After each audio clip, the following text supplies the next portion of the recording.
Muy buenas a todos, bienvenidos, bienvenidas al primer vídeo de este canal. Como anuncié ayer en las stories de Instagram, este vídeo trata sobre Galicia y sobre el modo de ser particular de los gallegos. Es decir, qué diferencia un gallego de un catalán, de un castellano, de un vasco, de un extremeño, y la fundamentación teórica que sustenta esas afirmaciones, de por qué el gallego es como es. Bien, he decidido hacer este vídeo, hacer de este el primer vídeo de mi canal, por dos razones principales. La primera, porque este año que me he venido a vivir a Salamanca, me he dado cuenta de que las personas, la gente de aquí, de Castilla, tiene una manera diferente de relacionarse, de interactuar en general, que la manera que tenemos los gallegos de interactuar y de relacionarnos. Y de esto me di cuenta sobre todo cuando llegué. Tuve un poco de shock cultural cuando pude ver cómo la gente aquí actúa de manera un poco diferente. Y yo, que soy una persona muy curiosa, es algo que se me quedó grabado y a lo que le estuve dando vueltas, ¿no? Durante todos estos meses aquí. Y hace unos meses encontré el libro de este autor que voy a presentar, que es la segunda razón por la cual he hecho este vídeo, y lo encontré en una colección, una recopilación más bien, de artículos de Ortega y Gasset, que es un filósofo que a mí me encanta. Y es que Ortega y Gasset es el encargado del prólogo de este libro, que se llama Una punta de Europa. Y el autor es Victoriano García Martí. Y digo que es la segunda razón por la que he decidido hacer de este mi primer vídeo, porque es un paisano mío. Este hombre es de Pobra do Caramiñal, que es mi pueblo. Un saludo para todos los pobrenses. Y pues no me parecía que hubiese mejor manera de empezar el canal que hablando de un hombre tan ilustre que de mi pueblo. Podría hablar de Valle Inclán también, pero bueno, a lo mejor los de Vilanova se me enfadan. Pero bueno, de Valle Inclán hablaremos en otro momento. Pero Victoriano García Martí, que es el hombre del que quiero hablar hoy y el autor de este ensayo. Es un hombre que nació en Pobra do Caramiñal en 1888, si no estoy mal, a finales de la década de 1880, y murió en Santiago de Compostela en 1966. Fue sobre todo ensayista, pero estudió Derecho, entonces fue abogado y fue también sociólogo. Es un hombre que se codeó con la aristocracia europea de su momento y escribió bastantes obras y muchas de ellas de gran calidad. Y es una pena que no se conozca. Yo mismo como pobrense estudié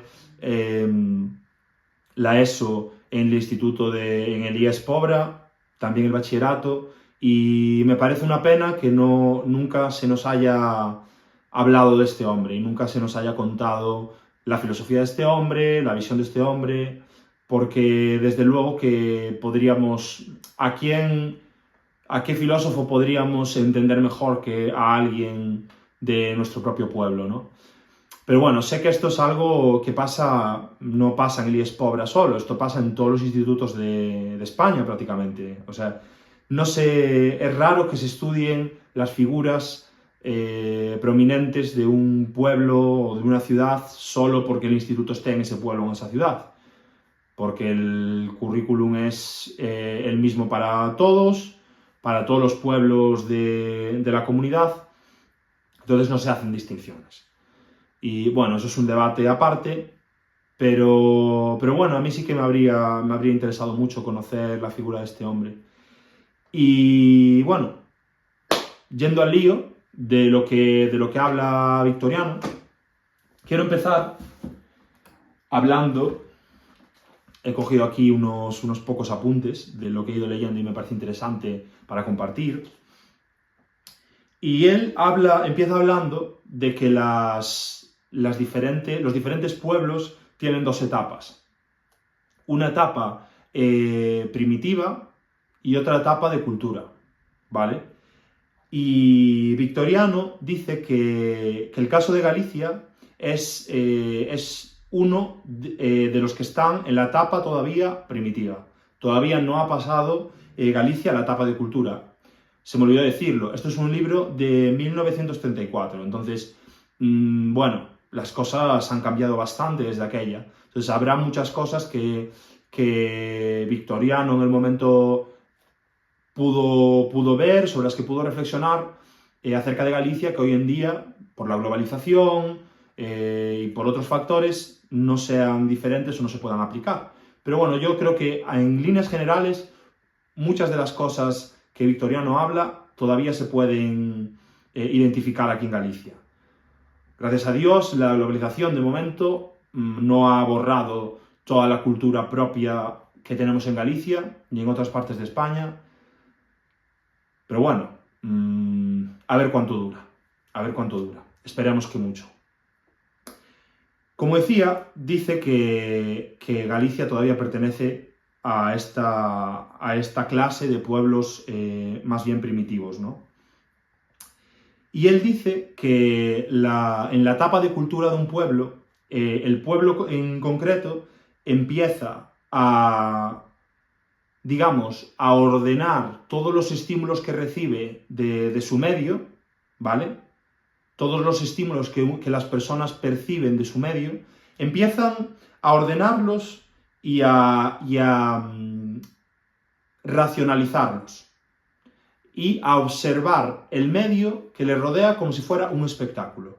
Entonces, él dice que antes de que esto ocurra, antes de llegar a esta fase, se puede considerar que el pueblo todavía está en una etapa primitiva, que es lo que cree Victoriano que está Galicia en 1934, cuando escribió este libro. Dice él que los gallegos todavía no nos hemos desligado lo suficiente de nuestra tierra y de nuestra vida como para ser capaces de teorizar sobre ella. Además, nos liga a ella el sentimiento de morriña, que es una palabra que se ha utilizado mucho en eslóganes, no sé, del Gadis, estas cosas que intentan apropiarse de conceptos profundos y con mucho significado para atraer la atención de la gente, para conseguir más ventas, etc., ¿no?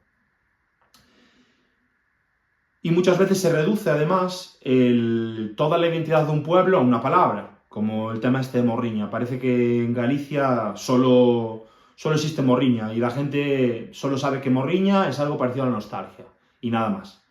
Pues no, hay mucho más allá, hay algo mucho más allá, tiene mucha más profundidad el concepto de lo que creemos. Y si me da tiempo en este vídeo lo explicaré, y si no, en el siguiente que haga sobre este tema, que seguro que me va a dar para varios, hablaré de él. Luego habla también de que estos factores que convierten a un pueblo en primitivo, o digamos que permiten o no permiten que el pueblo primitivo llegue al estado de cultura, condicionan las producciones artísticas de ese pueblo, ¿no? Y Victoriano habla aquí en concreto de pintura, escultura y arquitectura. Es muy interesante el papel que cumple la pintura en Galicia, según Victoriano, y por qué la pintura no se ha desarrollado tanto en Galicia como en otras partes de España, como en Castilla, Velázquez o Aragón con Goya. En fin, si de algo nos sobra es pintores ilustres en España. Pues precisamente Victoriano se pregunta por qué en Galicia no, por qué en Galicia no se ha desarrollado la pintura. Y él llega a la conclusión de que esto es porque la pintura precisa de un distanciamiento entre el observador y lo observado. Y ese distanciamiento no se produce en los pueblos que todavía no se han desligado de su medio natural. Como todavía no se han desligado de su medio natural, no pueden apreciar, digamos, con tanta precisión lo visual. Y Victoriano precisamente habla de que esta falta de desarrollo del sentido visual en Galicia se debe en parte a que en Galicia no hubo renacimiento. Esto me parece una asociación brutal, pero tiene sentido como lo explica. Él dice que en el Renacimiento, que es un periodo en el que florecen muchas técnicas nuevas de construcción de espacios en la pintura, en frescos, etc. Es la época en la que se empiezan a investigar las leyes de la perspectiva lineal, la perspectiva cónica, todo esto, para poder representar el espacio de una manera fiel, de una manera más realista que como se venía haciendo los siglos anteriores. Entonces, esto como no ocurrió en Galicia, porque, como dice Victoriano, Galicia no tuvo renacimiento, ese sentido de la vista, que tanto se pudo desarrollar a lo mejor en la zona del Mediterráneo, en Italia, quizás en la zona mediterránea de España también, no se desarrolló en Galicia, por esta razón. Entonces, claro, esto es la consecuencia, o más bien, la causa de esta falta de sentido visual, dice él que es que el gallego se siente de alguna forma sujeto a la matriz vital. A la matriz vital, entiéndase al útero, a su tierra, como si todavía no hubiese salido del todo del útero, de la tierra que le dio nacimiento, ¿no? Y esto es algo que me gusta de Victoriano, que tiene una manera... él habla de una manera muy racional, de una manera muy coherente, pero también de una manera muy poética. Y esto es algo que te hace disfrutar de la lectura de su obra. Otra cosa que me gustaría destacar es que él habla de que en Galicia hemos hablado de la pintura, pero también habla de la literatura. Y se pregunta qué géneros literarios han triunfado más en Galicia, qué géneros literarios han sido más fecundos en Galicia. Entonces él habla de que es precisamente la lírica el género más conocido, más famoso, más popular, que se ha legado a la posteridad en Galicia. Tenemos las cantigas, cantigas de amor, cantigas de amigo, cantigas de Santa María. Y, claro, se pregunta, ¿cómo puede ser que un pueblo haya pasado directamente, o sea, que la primera manifestación literaria de un pueblo, la que más fuerza tiene, sea la lírica? Esto es algo extraño si comparamos el pueblo gallego con los pueblos tanto ibéricos como europeos. Porque la primera manifestación literaria de los pueblos suele ser la épica, la epopeya.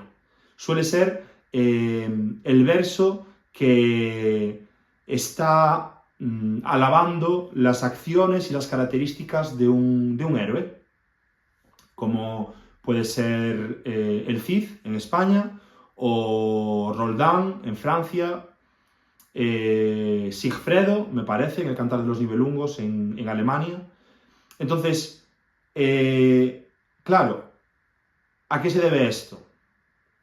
Pues esto se debe a que Galicia rápidamente estuvo supeditada al poder político de Castilla.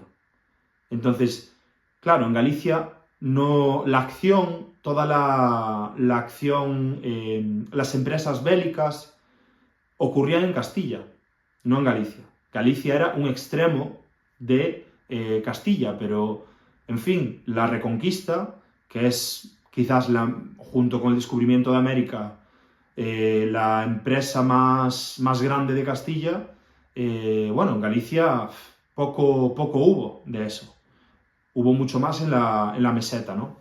Entonces, claro, no hubo tanta acción en Galicia como para que eso pudiese derivar en el nacimiento de la epopeya en Galicia. En cambio, como dije, sí la lírica. Y dice Victoriano que es en la lírica entonces donde se debe buscar la naturaleza y el carácter de los gallegos. Dice que la lírica es sobre todo de carácter amoroso y tiene abundantes referencias al mar.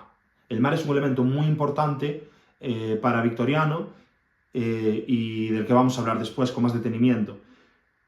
Pero pone de ejemplo, esto es algo que me gusta mucho, es que pone de ejemplo varias veces poemas de Rosalía de Castro. Y para defender sus argumentos aquí, dice que Rosalía, en su poesía se puede observar la percepción del paisaje como algo ausente, aun cuando la autora está dentro del propio paisaje. Es algo así como echar de menos algo que ya tienes. O sea, no, es algo así como no estar en el momento presente y estar recordando, echando de menos algo, a pesar de que ya es tuyo, ya lo tienes, ya estás ahí en ese momento. Pero como estás pensando en ello, lo estás echando de menos, te lo estás perdiendo. Es un poco paradójico. Entonces, él dice que el gallego es así, que los gallegos subjetivamos las cosas, es decir, las hacemos personales más que sociales, y además las proyectamos en la lejanía de una visión como si se tratase de un recuerdo. Y esto es una característica muy acusada del modo de ser gallego, según Victoriano, porque él dice que el gallego siente esa morriña, esa falta de algo que no está con él en el momento presente, aunque en teoría sí que pueda verdaderamente estar con él. Él lo relaciona con el mar, ¿no? Y habla de que el mar gallego no es como el mar Mediterráneo que representó para los pueblos que se asentaron en sus orillas una vía de comercio y una vía de comunicación entre ellos, ¿no? El mar gallego era una incógnita total para los gallegos, porque no se sabía que había más allá. Se sabía por la costa norte, se sabía que se llegaba a Francia, se sabía que se llegaba a Irlanda, a Reino Unido, pero, en fin, más hacia el oeste se creía que Galicia era Finisterre, ¿no? O sea, que era el final de la tierra conocida.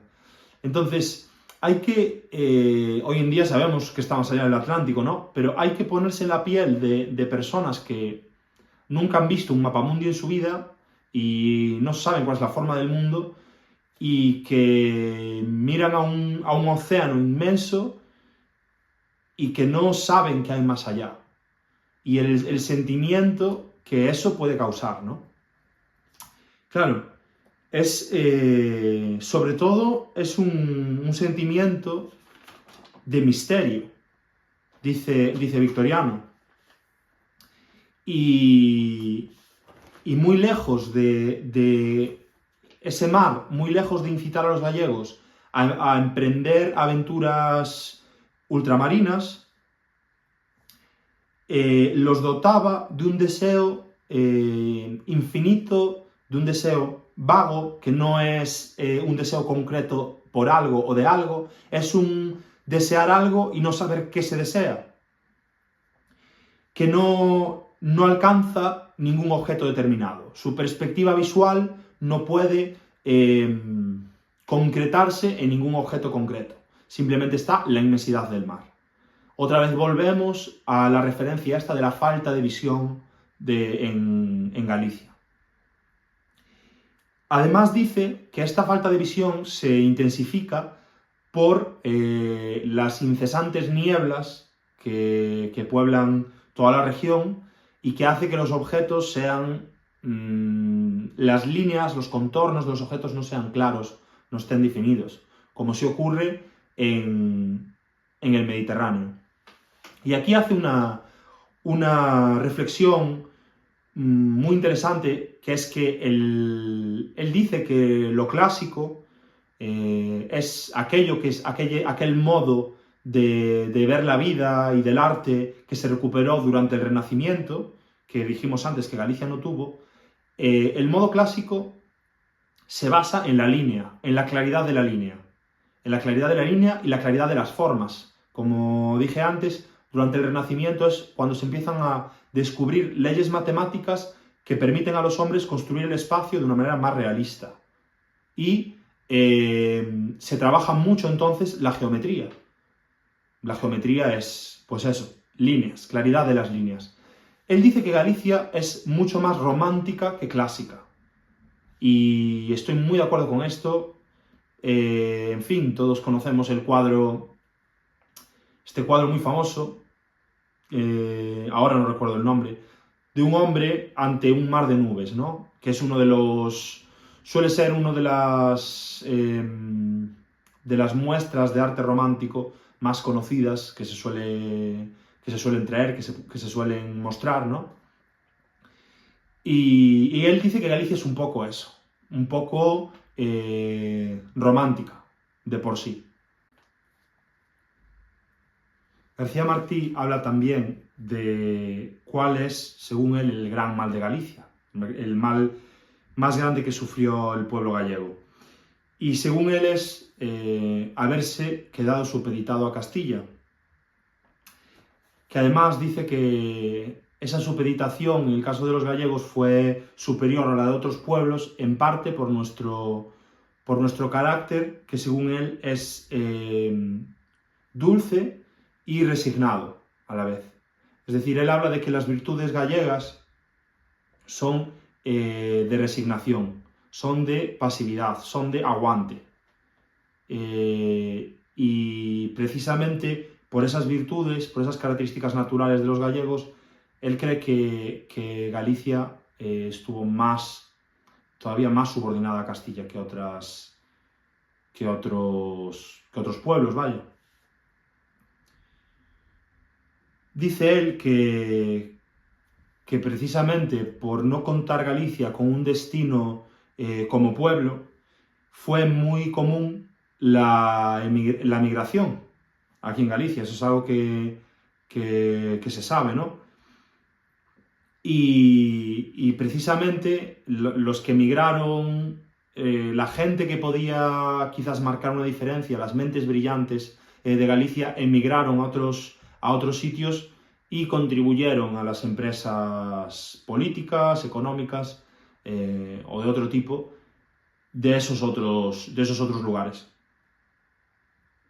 Dice él en una frase, esta frase me parece muy bonita, dice: nunca fue nuestro destino muy de este mundo. Me parece muy coherente con todo lo que lleva explicando acerca de el misterio, Santiago como eje de Galicia, etc. Y a partir de aquí empieza a explicar la morriña. Habla de la morriña por fin. ¿De dónde sale esa morriña, no? Él dice que la morriña es una especie de vaga nostalgia, una nostalgia que no tiene un objeto en concreto. Es el deseo inespecífico que el gallego siente cuando mira al Atlántico, del que hablábamos antes. Él dice que cuando los gallegos empezaron a emigrar de una manera bastante masiva. Galicia históricamente fue siempre un lugar donde la natalidad fue muy alta, y entonces, claro, había gallegos por todo el mundo. Esto es algo que también se sabe, ¿no? Y precisamente a causa de la emigración, esa nostalgia que era inespecífica, que no era concreta, que era vaga, se convirtió en el anhelo de la tierra de origen, vaya, el anhelo de la tierra. Y eso es lo que es la morriña. Y de ahí sale la morriña, según él. Es el deseo ese inespecífico que el gallego siente en su tierra, con el mar, que cuando no está en la tierra, digamos, se materializa en la forma de la tierra, en la que uno ya no está. Dice también, es algo que comentábamos antes, que el gallego es más propenso a gravitar hacia el recuerdo y no hacia la esperanza. Es decir, es propenso a gravitar hacia el pasado y no hacia el futuro, a diferencia de otros pueblos. Y esto hace de Galicia un pueblo eminentemente sentimental. O sea, él dice que Galicia es, ante todo, sentimental, antes que otra cosa. Y que el gallego, además, necesita nutrirse del dolor. Que de alguna manera, no que disfrutase, pero que ha conseguido convertir el dolor en una fuente de nutrición para él. Y lo ejemplifica esto con un poema de Rosalía de Castro, que voy a leer ahora y que vais a poder entender mejor por dónde va Victoriano. Dice así Rosalía: Unha vez tive un cravo cravado no corazón, e eu non me acordo xa se era aquel cravo de ouro, de ferro ou de amor. Só eu sei que me fixo un mal tan fondo que tanto me atormentou que eu día e noite sin cesar choraba, cal chorou Madanela na pasión. Señor, que todo podedes, pedinlle unha vez a Dios, daime valor para arrincar dun golpe cravo de tal condición. E doumo Dios, e arrinqueimo, mas quen pensara, despois xa non sentín máis tormentos, nin soupen que era de lor. Soupen só que non sei que me faltaba en donde o cravo faltou. E seica tiven soidades, daquela pena, bon Dios, este barro mortal que envolve o espírito, quen o entenderá, Señor?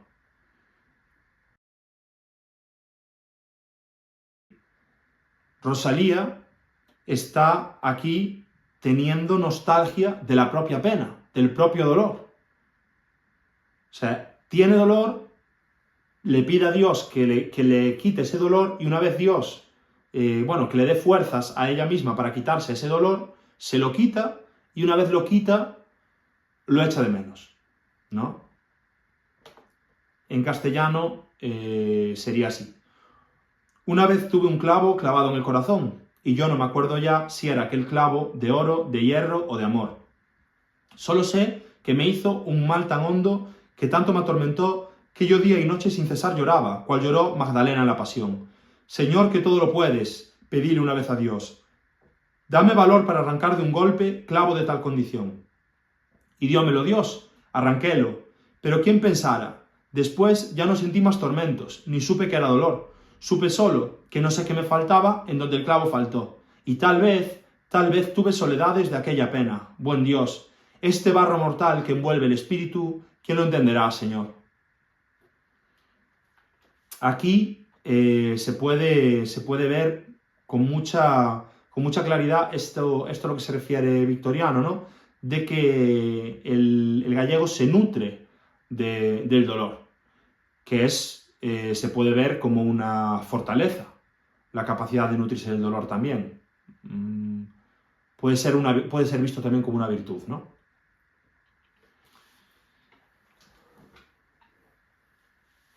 Y bueno, hasta aquí el vídeo de hoy. Espero que os haya gustado. Dadle muchos likes, suscribíos, campanita. y nos vemos para la próxima. Chao.